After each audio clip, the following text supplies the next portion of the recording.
এবার বন্ধ viral cake পট্টি। অবৈধ ছিল এখানকার দোকানগুলো, রাস্তায় যানজট, জনসাধারণের ভোগান্তি। 999-এ ফোন দিতেই ব্যবস্থা নিল পুলিশ। সামাজিক যোগাযোগ মাধ্যমে ঝড় তোলা আগারগাঁওয়ের ভাইরাল কেক পট্টি আর থাকছে না। ট্রাফিক বিশৃঙ্খলার কারণে বসতে পারবে না অস্থায়ী কোনো দোকান, জানিয়েছে পুলিশ।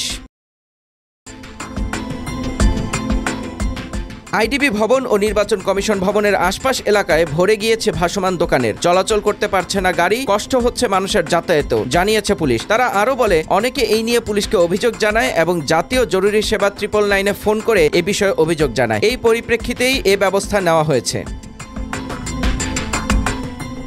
শেরেবাংলা নগর থানার ওসি ইমাউল হক জানান, এখানে কেক পট্টি আছে কিনা তা আমরা জানি না। আমরা জানি নির্বাচন কমিশন সহ এই এলাকায় বেশ কিছু গুরুত্বপূর্ণ অফিস রয়েছে, আর এসব অফিসে যাওয়ার রাস্তায় এসব দোকানপাট অবৈধভাবে বসেছে, যার ফলে যাতায়াতে প্রচুর সমস্যা হয় এবং সবসময় রাস্তায় যানজট লেগে থাকে। এসব বিষয়ে জনগণের এবং দীর্ঘদিন ধরে অভিযোগের ভিত্তিতে নেওয়া হয়েছে এ সিদ্ধান্ত, জানিয়েছেন তিনি বলেন, অভিযোগের পরিপ্রেক্ষিতে আজ আমরা সেখানে গিয়ে এসব দোকানদারদের বলে দিয়েছি এবং তাদের সরে যাওয়ার ব্যবস্থা নিয়েছি। আগামীকাল থেকে এখানে কোনো দোকানপাট বসানো যাবে না। তিনি আরও বলেন, জাতীয় জরুরি সেবা নম্বর 999-এর মাধ্যম সহ আমাদের কাছে এ বিষয়ে সাধারণ জনগণের অনেক অভিযোগ এসেছে। এর পরিপ্রেক্ষিতে আমরা ব্যবস্থা গ্রহণ করি।